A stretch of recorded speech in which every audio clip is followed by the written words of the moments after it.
और जोमेटो की दरअसल पिछले महीने खूब चर्चा हुई थी जब वो ब्लिंकिट के वैल्यूएशंस और ब्लिंकिट का एसओटीपी परफॉर्मेंस जोमेटो की फूड डिलीवरी बिजनेस से बेहतर लगने लगा था।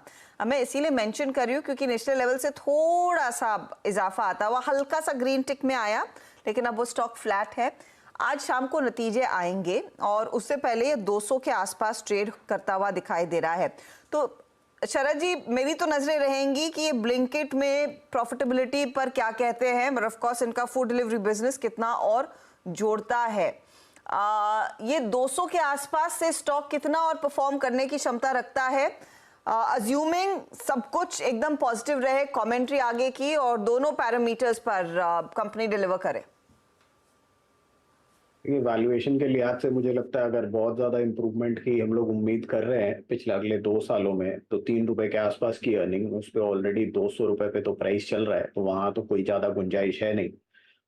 EV2 सेल्स के टर्म्स में भी ऑलरेडी हम 15-16 टाइम पे ट्रेड कर रहे हैं, 1 साल फॉरवर्ड पे लगभग 10 टाइम्स पे ट्रेड कर रहे हैं। उस पे आप 26 की 30% ग्रोथ ले लें तो मेरे हिसाब से फिर भी हम 7-8 टाइम्स ट्रेड कर रहे हैं। तो मुझे लगता है अब यहाँ से बहुत ज्यादा गुंजाइश री रेटिंग की तो मुझे कम दिखती है। शॉर्ट टर्म में हो सकता है कि नंबर्स में अगर कुछ और पॉजिटिव निकल के आता है कि ब्लिंकिट की परफॉर्मेंस और ज्यादा इंप्रूव होती है, तो वहां से थोड़ा बहुत और शॉर्ट टर्म ट्रिगर आ सकता है।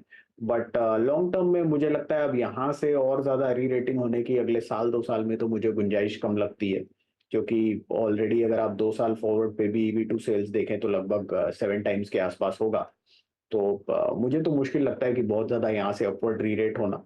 अगर फिलहाल में जो वैल्यूएशंस मिल रहे हैं उस पे सस्टेन होता है 10 एक टाइम पे, तब ऑब्वियसली काफी बड़ी अपसाइड निकल के आ सकती है। बट मैं प्रेफर करूंगा अवॉइड ही करना। मुझे लगता है ये थोड़ी ज्यादा ही एक्सपेंसिव वैल्यूएशंस हैं, 10-15 टाइम 1 साल फॉरवर्ड EV2 सेल्स।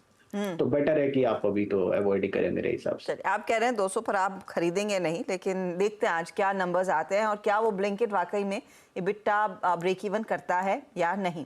अच्छा, इस बीच आदित्य बिरला कैपिटल वायदे बाजार का स्टॉक का जो 3.5% ऊपर आ चुका है। नंबर्स की बारीकी आ गई है, डिस्बर्समेंट में पिकअप है, करीब 64% तक का इजाफा वहां पर कंपनी ने किया है दर्ज। लेकिन दूसरी चीजें अगर आप ध्यान दें तो कंपनी का जो प्रॉफिट है उसमें एक वन ऑफ है, उसको एक्सक्लूड करेंगे तो मुनाफा 812 करोड़ पर वर्सेस 609 करोड़। रेवेन्यू में 32% तक का इजाफा है, 12,000 के ऊपर ये आंकड़ा आता हुआ। डिस्पर्समेंट जैसे मैं मेंशन करी थी 64% बढ़े हैं और mutual fund quarterly assets under management जो है एनुअली अगर आप देखेंगे 21% बढ़ता हुआ दिखाई दिया है। AB कैपिटल माइनस ट्रेड है कि नहीं? देखिए, अगर हम AB कैपिटल की बात करें तो इसमें ट्रेड बाउंड बैक के लिए होगा, क्योंकि स्टॉक करेक्ट हो चुका था 242 से लेकर 210 तक। स्टॉक ने आज 20 ट्रेंडिंग मूविंग एवरेज को